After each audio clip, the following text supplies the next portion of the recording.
어떤 사람이 그 캄캄한 밤에 산길을 헤매다가 발을 헛디뎌 가지고 큰 웅덩이에 빠졌어요. 아마 그 묘를 쓰려고 구덩이를 파놓은 것 같은데 그 표시를 안 해놔가지고 또 밤이라 미끄러 빠졌습니다.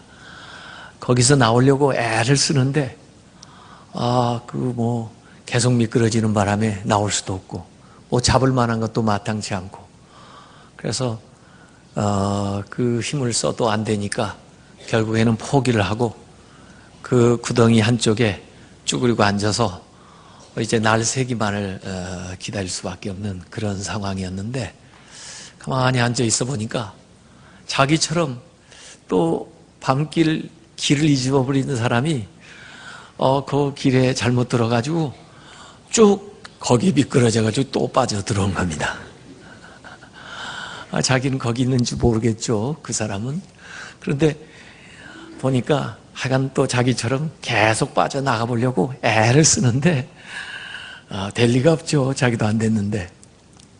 계속 하는 걸 보고 너무 안쓰러우니까 그래봤자 소용없어요.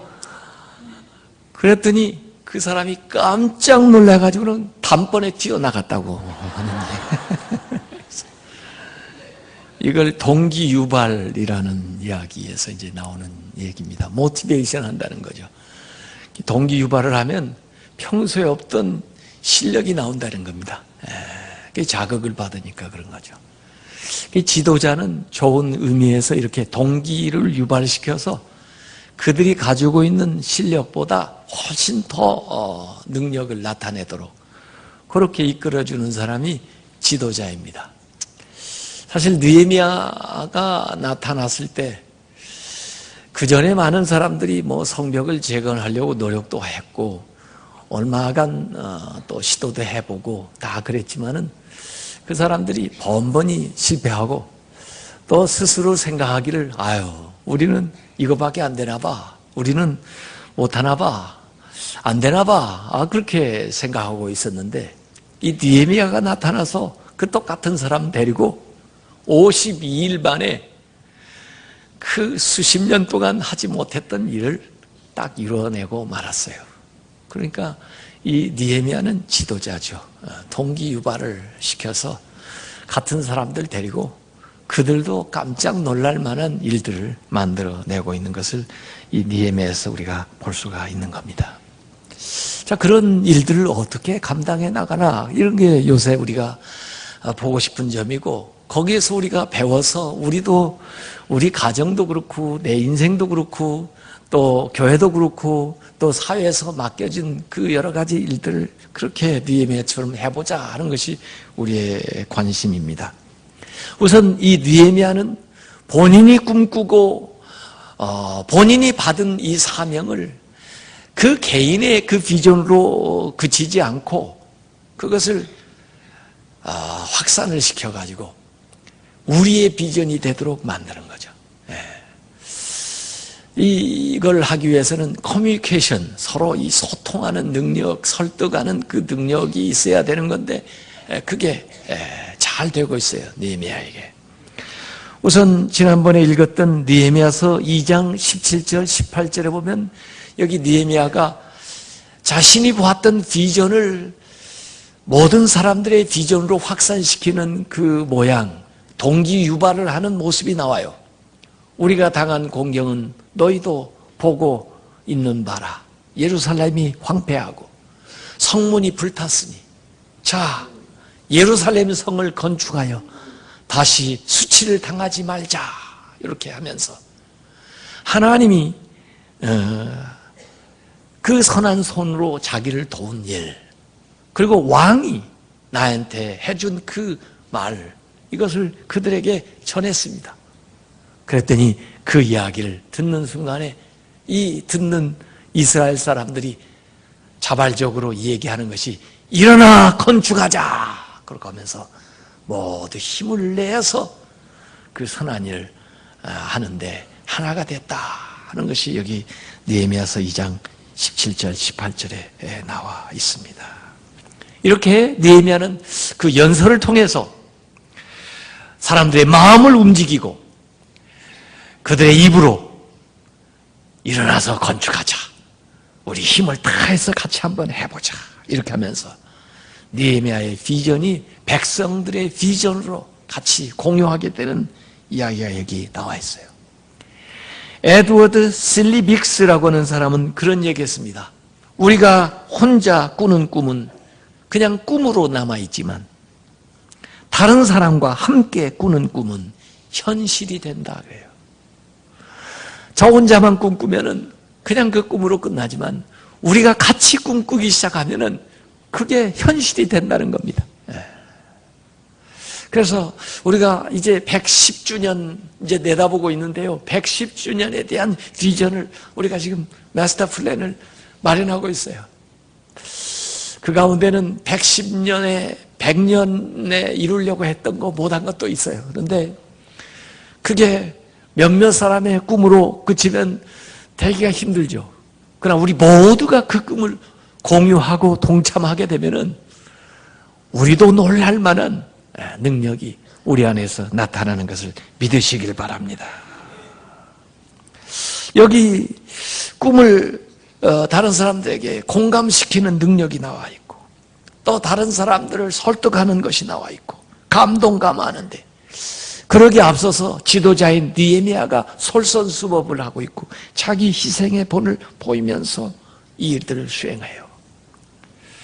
그래서 우리가 동기부여하는 그 원리에 대해서 좀 알아야 되는데 우리가 사람들에게 동기를 부여하기 위해서 어떻게 해야 되나? 우선 목표를 분명히 해야 돼요. 그래서 목표를 분명히 제시하고 그리고 같은 입장에 서서 더불어 함께 같은 위치에서 그 일을 추구하고 나가야 돼. 그 다음에 그 일을 이루는 데서 애로점이 되는 문제점들을 같이 생각해보고 또 그 문제에 대한 해결책을 같이 모색을 해봐야 돼. 그 다음에 그 일에 대한 영적인 동기를 우리가 분명히 해야 됩니다. 특별히 믿는 사람들이니까 하나님이 우리에게 주신 뜻이라든지 또 이 일을 통해서 우리의 믿음이 더욱 확고해진다든지 이런 영적인 동기가 있어야 돼요. 이렇게 할 때 우리가 정말 의미 있는 삶을 산다든지 하는 것. 그 다음에 그 비전을 이룰 수 있는 믿음의 근거를 제시해야 됩니다. 이게 가능성이 있는 일인지 어떤 것에 준해서 이게 가능하다고 하는 건지 그 근거가 되는 것들을 얘기해요. 하나님의 손이 지금까지 나를 도와준 걸 보니까 앞으로도 가능하다. 왕이 이런 것을 해준 걸 보니까는 이거 우리가 충분히 할 수 있다. 그래서 가능성들을 제시해줘요. 그리고 더 높은 차원의 비전을 제시할 수 있어야 돼요. 단순히 우리가 건물을 짓자는 게 아니다. 성벽만 재건한다고 끝나는 게 아니라 그 일은 사실은 더 큰 비전을 위해서 필요한 건데 그 일을 통해서 우리의 믿음을 다시 일으키고 또 우리의 민족의 정신을 다시 한번 고양시키고 또 우리가 누구인지 자기 정체성을 분명히 하는데 이게 필요하다 하는 것을 가르쳐줘야 되죠. 신문만 팔라고 해서는 안 되죠. 뉴스를 팔아야 되죠. 안경만 팔라고 해서는 안 되죠. 좋은 시력을 갖는 것을 얘기해줘야 되죠. 화장품만 팔려고 해서 화장품이 팔리겠어요? 아름다움에 대해서 얘기를 해야 화장품이 팔리죠. 더 높은 차원의 비전을 제시한다는 게 그런 거예요. 또 구체적으로 어떻게 그 비전에 당신이 참여할 수 있는지 그것을 가르쳐주는 거죠. 그리고 그 모든 것들을 확신 있게 명확하게 그들에게 전달하는 거 이런 식으로 해서 동기 유발을 하는데 느헤미야가 보니까 그런 모든 것들을 잘 갖추어가지고 이 일을 수행을 하고 있어요. 그래서 나 혼자 하지 않고 함께 하자. 그리고 다른 사람만 보내지 않고 나를 따르라. 그러면서 앞줄로 나아가는 거죠. 제자도라고 하는 것은 예수님이 하시는 제자도의 방식은 나를 따르라예요. 나를 따르라. 제가 광주 보병학교에서 그 장교 훈련을 받은 적이 있는데 거기에 돌에 그렇게 새겨 있더군요. 나를 따르라. 소대장, 중대장, 이런 사람들은 아마 앞서가면서 나를 따르라 리더하는 거죠. 너희들만 가라가 아니에요. 예수님이 가르쳐 주신 방식이 나를 따르라예요. 예수님이 제자를 부를 때도 나를 따르라. 나의 본을 보고 내가 하는 것처럼 내가 앞서서 너희들과 같이 갈 테니까 나를 따라오라. 이게 리더죠.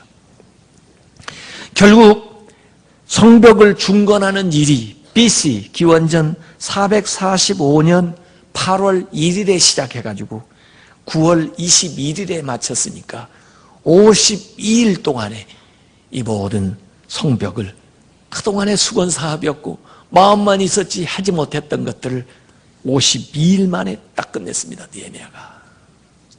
그래서 오늘 3장에는 그 일에 참여했던 사람들의 이름이 쫙 나와 있습니다. 우리가 성경을 대체로 읽을 때 제일 재미가 없는 대목이 어디예요? 이름 잔뜩 나오는 게, 족보들 막 나오고. 그래서 이 느헤미야서에도 사실은 저도 이 13장까지 읽는 중에서 제일 지루하게 보이는 부분이 느헤미야서 3장이에요. 왜 지루하죠? 내 이름이 안 나오니까. 아마 자기 이름 나온 사람들은 그래도 그 명단이 재밌을 거예요. 이 주보 중에서 제일 왜 이걸 자꾸 실라 하는 부분이 뭐예요? 헌금 명세 이름 나오는 거. 감사헌금 11조 명단 나옵니다. 예? 물론 보시는 분들도 있겠지만 대부분은 또 잘 안 보시죠. 예. 그런데 사실은 이게 굉장히 중요해요. 헌신한 사람들이 없었다면 어떻게 그 일이 이루어지겠어요? 세상에서도 중요하지만 사실 하나님이 귀하게 보는 거예요. 그러니까 성경에 기록됐죠. 하나님이 귀하게 보시는 일들이에요, 이게. 그래서 이 일들이 여기에 낱낱이 여기에 기록이 되어 있습니다. 우리는 그 사람이 그 사람 같고 그 일이 그 일 같지만은 그렇지가 않아요. 헌신한 사람들의 입장에서 보면 하나님이 보실 때에는 이 일이 굉장히 소중하고 또 중요한 일들입니다.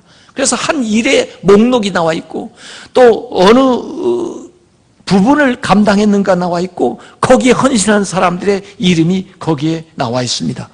그런데 이 3장 1절에 보니까 대제사장, 제사장으로부터 시작이 되고 양문으로부터 시작되는데 양문, 그 당시에 예루살렘에는 12문이 있었습니다. 12문. 12문이 12지파를 상징하기도 하고 나중에는 12제자를 상징하기도 하지만은 하여간 12문이 있었는데 그 12문 문마다 용도가 조금씩 다른 것들이 있는데 양문이라고 하는 것은 성전 가까이 있는 문으로서 이 제사 때 쓰이는 그 제물을 가지고 들어가는, 그래서 양을 가지고 출입을 한다. 그래서 양문이라 이렇게 붙어 있어요. 뭐 미문도 있고 분문도 있고 분뇨, 쓰레기를 갖다 버리는 문도 있고 하여간 여러 가지 문이 있는데 이 양문으로부터 시작해가지고 시계 반대 방향으로 돌아가면서 오늘 그 기록이 쫙 적혀 있습니다. 그래서 대체로 이 성벽이 얼마나 됐을까? 전체가 한 4km 정도 된다고 얘기해요. 그러니까 요새로 말하면 그렇게 대단히 큰 규모는 아니죠. 제가 지난 월요일에 그 서울을 한번 걸어보려고 이 성북동에서부터 시작해서 이 한성대학 그 사거리 그쪽에서 성벽을 이렇게 타고 이 동대문, 여기 우리 교회 뒤로 해서 동대문까지 성곽을 걸으면 2.2km입니다. 그래가지고 쫙 저쪽 동대문까지 해서 퇴계로까지 해서 종로까지 해서 한번 다 걸어서 돌아봤는데요.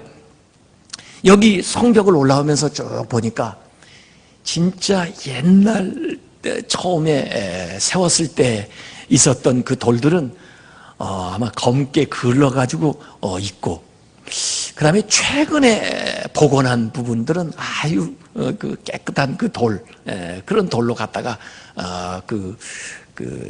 이 구멍난 데 또 무너진 데를 보수해가지고 잘 지금 만들어 놨더라고요. 그래서 지나가면서 보니까 이 돌이 역사를 얘기하는 것 같아요.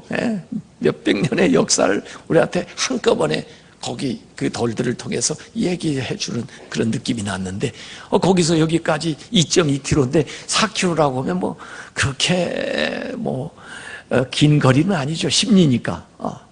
그 그 거리를, 그 성을, 도시를 감싸고 있는 예루살렘을, 성을 감싸고 있는 그 성을 짓는 얘기가 거기 나오는데, 거기에 문을 만든 사람, 또 그 다음에 그 문짝을 다는 사람, 들보를 세운 사람, 또 자물쇠 빗장을 다는 사람, 무너진 성벽을 쌓은 사람, 뭐 이렇게 여러 다양한 이야기, 일들이 거기에 나와 있어요. 그래서 여기 느헤미야가 사람들에게 그 일을, 그 특성에 맞는 것을 또 그 개인의 재능에 따라서 위임을 해주고, 그 다음에 그 일을 자유롭게 그러나 잘 수행할 수 있도록 그렇게 나와 있습니다. 이 느헤미야서 3장에 제일 많이 나오는 단어가 무슨 단어인지 아십니까? 그 다음은 이라는 단어입니다. 영어로 next to 이렇게 나오는 거죠. 자그마치 32절에 29번 나옵니다. 그 다음은 누가 했고, 그 다음은 누가 했고, 그 다음은 누가 했고, 그 다음은 해가지고 계속 연결고리로, 성벽이니까, 성벽은 완벽하게 문 빼놓고는 다 쌓아야 될 거 아니에요? 또 문도 제대로 만들어 놔야 문을 여닫고 할 수 있고, 닫을 때는 완전히 다 닫을 수 있게 그렇게 만들 수 있지 않습니까? 그래서 그 다음은, 그 다음은, 그 다음은, 그 다음은 해가지고 시계 반대 방향으로 돌아가면서 모든 사람들, 일한 사람들의 이름이 거기 나와 있어요. 여기 성경 기록을 여러분이 자세히 읽어보면 대충 나눠주는데요. 집 가까운 곳 위치를 나눠줍니다. 사는 위치에서 가까운 걸 우리 교회 바로 뒤에 있는 성벽을 우리한테 맡겨주면 우리가 여기 있는 길에 와서 금방 효과적으로 왔다 갔다 하면서 잘 보수할 수 있지 않겠어요? 더구나 우리하고 직결되어 있잖아요. 우리를 지켜주는 거니까. 우리 집 앞에 있으니까. 그래서 적절한 배분을 해줘요. 우리가 한꺼번에 큰 일을 주면은요, 서로 미루라고 못해요. 그런데 나누어가지고, 그 다음에 조그만한 일을 이렇게 분배를 해주면요, 그 다음에 그 일을 더 잘한다고요. 아마 이 교회 청소를 10명에게 맡기는 것보다 10사람에게 부분 이렇게 나누어서 맡기면 더 금방 열심히 잘할지도 모르죠. 이 적절한 배분이에요. 그 다음에 시간도 전략하는 거예요. 가까운 데 가서 일할 수 있으니까 오고 가는 시간 전략하니까 그 일에 더 집중할 수 있죠. 개인적인 편리를 좀 봐줘요. 그 다음에 자기 집 앞이니까 자기 가족도 보호하고 자기 집안도 방어하는 효과가 있으니까 더 잘 만들려고 노력을 할 거 아니에요. 그래서 공사의 질이 향상되는 거죠. 그 다음에 장정만 참여하는 게 아니라 가족 모두가 참여할 수 있도록 그렇게 만들어줘서 어른이 할 수 있는 일은 어른이, 아이들이 할 수 있는 일도 있죠. 뭐 물 같은 거라도 가져오면 되잖아요.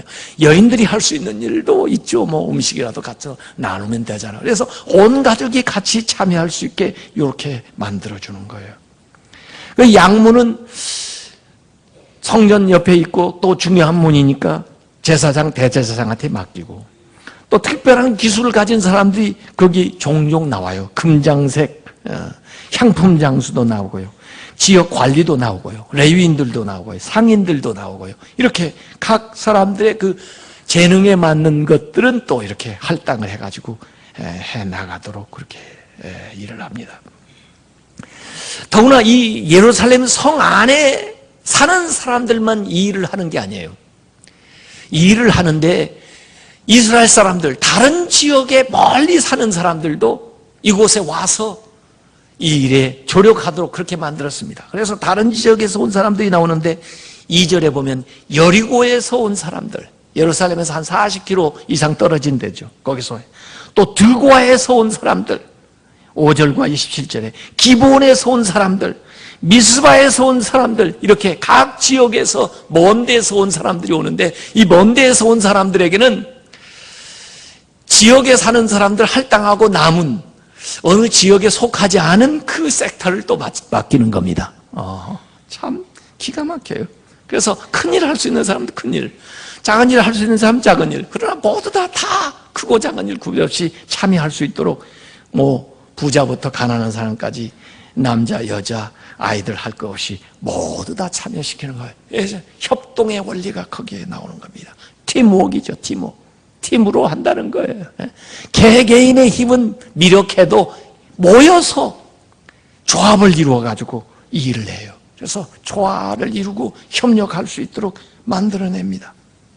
그래서 서로 애착을 가지고 소속감을 가지고 또 보람을 가지고 자기 할 수 있는 일을 할 수 있게 그렇게 개인들의 특성과 재능을 살려주면서 여기 일을 배분을 하게 하는 거죠. 그래서 결국은 느헤미야가 한 일이 아니고 우리 모두가 한 일이 되도록 만드는 겁니다. 느헤미야 혼자의 승리가 아니라 우리 모두의 승리가 될 수 있도록 그렇게 만드는 거예요. 이게 느헤미야가 여기 3장에서 하고 있는 아주 귀중한 방식이에요. 하나가 되는 겁니다.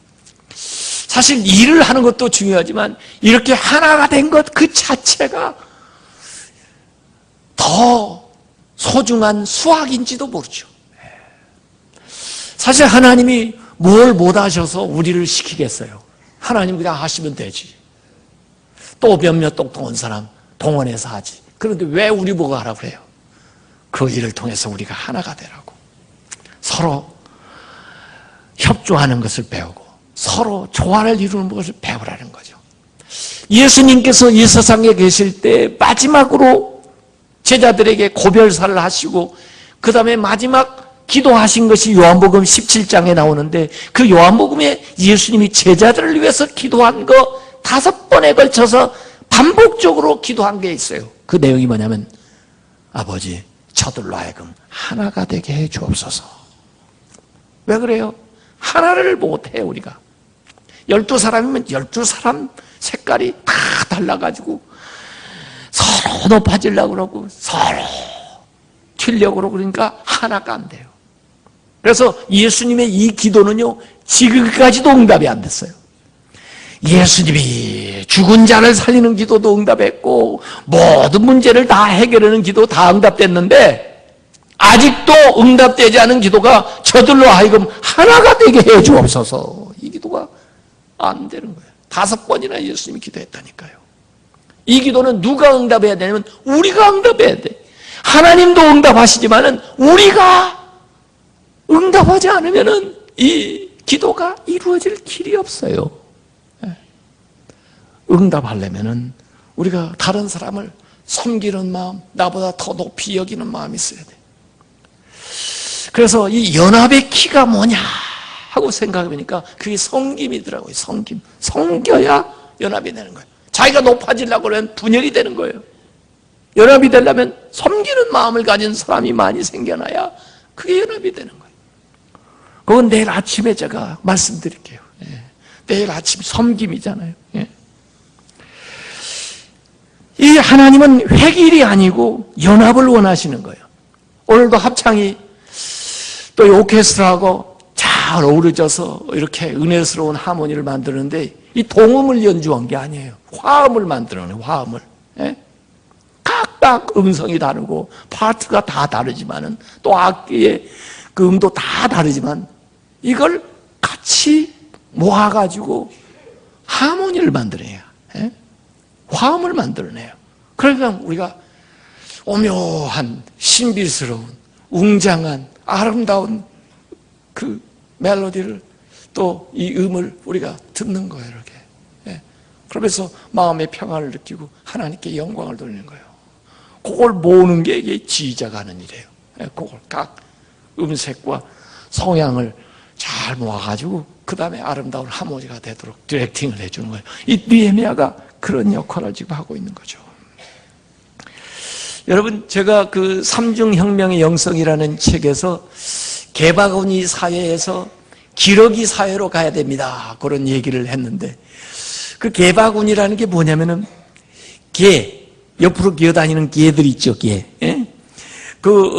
뻘에서 개를 잡으면요, 이 바구니에다가 집어넣는데 억간 잘못해서 바구니 뚜껑을 열어놔도 개가 빠져나갈 염려가 없답니다. 왜 그런지 아세요? 이 개가 올라올 만하면 아래에서 또 치고 올라오고 또 올라갈 만하면 아래에서 치고 올라오고 그러는 바람에 자기들끼리 치고 받고 하는 바람에 이게 나가지를 못하는 거예요. 개들한테 좀 가르쳐줬으면 좋겠어요. 얘 이 바보같이 앞에 가는 건 뒤를 이끌고 가고 뒤에 가는 건 잘 따라가면은 이 줄줄이 다 나올 텐데 말이에요. 예? 지도 못 나가고 남도 못 나가고 그게 개바구니 사회예요. 그렇게 가장 발전이 없습니다. 예? 남이 잘 되는 거 좋고 남이 잘 되도록 붙여주고 그 다음에 또 자기도 잘하고 그렇게 하면서 서로 더불어 살면 얼마나 좋아요. 기러기 사회는 기러기가 이동하는 이제 거리는 어마어마하답니다. 철새 이렇게 옮겨 다니는데 그런데 이 기러기가 날아가는 대오를 보면은 빅토리 V를 그리고 날아간다는 거예요. 한번 보실래요? 예. 그래서 그 V자의 꼭지점에 있는 게 리더예요. 리더가 사실은 제일 많은 바람을 앞에서 맞는 거죠. 예. 그걸 막고 달리는 거예요. 그런데 이 V자를 이루고 가면은요, 이게 상승 기류를 일으킨답니다. 그래가지고 뒤에 오는 그 기러기들은 한 71% 정도 더 날아갈 수 있는 힘을 그만큼 세이브를 하는 거죠. 예. 공기 저항을 최소화하고 그 다음에 상승 기류를 만들어 가지고 마치 비행기가 바람 타고 이렇게 가듯이 말이에요. 예. 이렇게 날아가는 겁니다. 만약에 그 앞에 있는 리더 기러기가 좀 지치는 것 같으면요, 그 다음에 이선으로 물러납니다. 그러면 뒤에 있던 기러기가 또 앞으로 나서는 거예요. 이렇게 교대를 해준다고. 교대를 해줘요. 같이 가는 것 같지만 교대를 해줘요. 만약에 상처받은 또는 뭐 좀 문제가 있는 기러기가 있으면 그거 그냥 버려두고 우리는 가야 되니까 그냥 자기들끼리만 가는 게 아니고 그 기러기를 데리고 가는데, 예? 옆에서 같이 나는 거예요. 같이 날면서 저항을 줄여주고 그 다음에 부축을 해주고 그렇게 가지고 같이 나는 건데, 그리고 이 날아갈 때 그냥 날아간 게 아니고 깨끗깨끗 그러잖아요. 힘들어서 그런 게 아니고 저는 좀 힘들게 얘기를 했는데 걔들은 격려하는 거랍니다. 그게 격려하는 거예요. 힘내 갈 수 있어 잘한다 그러는 거예요. 그러니까 더 힘이 나가지고 이 기러기가 멀리 오랫동안 이동한다는 거죠. 각각 개인이 나르는 것 같지만은 이 협동을 하니까 시너지 효과가 나온다는 거예요. 그게 우리가 앞으로 이루어야 될 그런 상생의 사회라 이거예요. 21세기는 이렇게 살아야 잘 되지 그러자면 안 된다는 거예요. 여기에 협동이 나와 있고 여기 교대하는 것이 나와 있고 여기 돌보는 것이 나와 있고 여기 격려하는 것이 나와 있다는 거예요. 느헤미야가 부단히 사람들을 일깨워요. 의식화시키는 거죠. 그러면 그 힘을 조직화하는 거죠. 조직화해요. 그리고는 실제 그 일을 실행을 할 수 있도록 구체적인 걸 제시해가지고 행동으로 옮겨나가는 거예요. 그래서 이 느헤미야 3장에 기록되어 있는 이름들이 75명이 나와 있습니다. 할 일 없으시면 한번 세어보세요. 앉아서. 몇 사람이 나오나? 75명의 이름이 나와 있어요. 근데 이 75명이 사실은 중간 지도자입니다. 75명만 참석한 게 아니고 그 사람이 팀 리더예요. 그쪽 팀의 리더예요. 그래서 느헤미야는 그 팀 리더까지 얘기하는 거죠. 그 팀 리더들은 아마 그분들이 자기들이 글을 썼다면 또 자기하고 같이 일한 사람을 또 기록을 해놨겠죠. 그렇게 합치면은 얼마나 되는지 모르겠어요. 정확한 숫자는. 예. 이 많은 분들이 같이 힘을 모아가지고 서로 네트워크하면서 팀워크로 일해나가죠. 이걸 저는 느헤미야의 드림팀일 뿐만 아니라 이게 바로 하나님의 드림팀이다 이런 생각하는 거예요. 그래서 보면은 집단으로 보면 45개의 집단이 동원되는 거예요. 집단으로 보면 45개의 집단이 동원이 되고 구간으로 보면 40개 이상의 구간을 나누어 가지고 동시다발적으로 동시에 준비 땅 하고 시작하는 겁니다. 예. 그러니까 일이 굉장히 빠르게 진행되는데 기존 성벽 라인 보수할 건 보수하고 없어진 건 새로운 라인을 만들어 가지고 거기에다가 처음부터 다시 쌓고 그렇게 해서 전체 공사가 촥촥촥촥 아마 위에서 보면 퍼즐 맞추는 것 같을 거라고요. 이 전체 그림을 보고 있는 사람이 느헤미야입니다. 그리고 각각 맡은 지역에서 그 일에 충성하는 사람들이 그 일을 이루어 나가는 거죠. 이게 공정관리, 인사관리 뭐 이런 면에서 이 DMA가 아주 탁월하게 일을 해나가는데 사람들이 강제가 아니라 전부 자발적으로 명령을 하달해서가 아니라 서로 조율하면서 협의하면서 공동의 목표를 향해서 진력을 하게 되는데 어떤 사람은 개인 자격으로, 어떤 사람은 지역 대표 자격으로, 어떤 사람은 신분과 지위에 대한 책임 때문에, 또는 어떤 사람은 가족의 연대에 의해서 이걸 참여하면서 조직을 효율적으로 관리하고 또 적절한 분량의 구간을 맡겨서 불평불만 생기지 않도록, 그래서 이 공사 구간 자체도 각자의 직업적인 연관성이나 지리적인 연고에 따라서 배정을 하면서 주인의식과 책임의식을 가지고 성심성의껏 일하도록 이렇게 일해서 52일 만에 그 오랜 과업이었던 것들을 이루어내는 겁니다. 저도 이 글 쓸 때든지 뭘 할 때 말이에요, 항상 부담이 있어요. 언제까지 뭘 해줘야 되는데, 근데 계속 그걸 생각만 하고 있으면요, 일은 전혀 진행되지 않고 계속 부담스럽습니다. 생각나는 걸요, 그냥 해버려요. 왜 이렇게 생각만 하세요? 그냥 시도해버려요. 그러면 그거 금방 할 수 있는데, 우리는 일은 하지 않고 항상 머릿속에 그냥 생각만 합니다. 저걸 어떻게 하지? 언제 끝내지? 뭐네. 근데 해버려요. 시작하면은 그게 금방 할 수 있게 돼 있어요. 어쨌든 이 참여했던 사람들 느헤미야가 계속 독려하고, 그 다음에 그들을 이렇게 인정하고, 그 다음에 이렇게 기록에 남겨서 칭찬하고, 그래서 정말 이 일을 이루었던 이 사람들은 이 글에만 남았을 뿐만 아니라 아마 느헤미야의 가슴 속에 잊을 수 없는 사람이었을 거예요. 누가 와서 느헤미야 대단해, 당신이 한 일을 봐, 정말 어떻게 이 일을 했어? 그러면 아마 이 3장에 기록된 사람들을 얘기했을 거예요. 이 사람아, 내가 한 게 아니야. 하나님이 도와주셨고 나한테는 이런 훌륭한 사람들이 있었어. 이름 한번 들어볼래? 어디 공사 잘했다고? 거기는 누가 한 거야. 이런 식으로 아마 얘기를 했을 거예요. 느헤미야의 인생의 이 일의 마지막 엔딩 크레딧, 거기 자막에 영화 끝나면 엔딩 크레딧이 나오잖아요. 그 영화 만든 사람들. 느헤미야가 아마 이 느헤미야서 3장에 나와 있는 사람들이 쫙 나올 겁니다. 바울도 그래요. 바울도 사역을 했을 때 그가 편지 말미에 자기와 동역했던 사람들의 이름을 밝혀놓고 있어요. 왜? 자기 혼자 했다고 할까봐, 자기 혼자 잘했다고 할까봐. 아니야. 아는 사람도 있고 그 가운데 정말 모르는 사람, 우리가 솔직히 여기 중에 누구를 알고 있어요. 누구를 기억을 하고 있어요. 그러지만은 이렇게 수많은 사람들의 헌신과 협동이 있었기 때문에 이 일을 이루었다고 여기 말하고 있는 거죠. 그래서 오늘 외웠던 우리 말씀처럼 고린도전서 3장 9절 말씀처럼 우리는 하나님의 동역자들이에요. 우리 원로 목사님이 이거 그 외우게 했을 때는 해설을 해줘야 될 거 아니야? 그렇게 아까 말씀을 하시던데, 하나님의 동역자요, 이게 주의 종이고 그 다음에 성도들은 하나님의 밭이요 하나님의 집이다, 이렇게 이제 목사님이 저한테 말씀을 하시더라고요. 그런데 저는 좀 해석이 달라요. 우리 모두가 다 하나님의 동역자예요. 목회자들만 하나님의 동역자가 아니고 우리 모두가 다 어떤 면에서 하나님과 함께 일하는 동역자들이에요. 또 너희들이 우리가 하나님의 밭이고 또 하나님의 집이고 그런 거죠. 이게 다 우리한테 해당되는 얘기예요.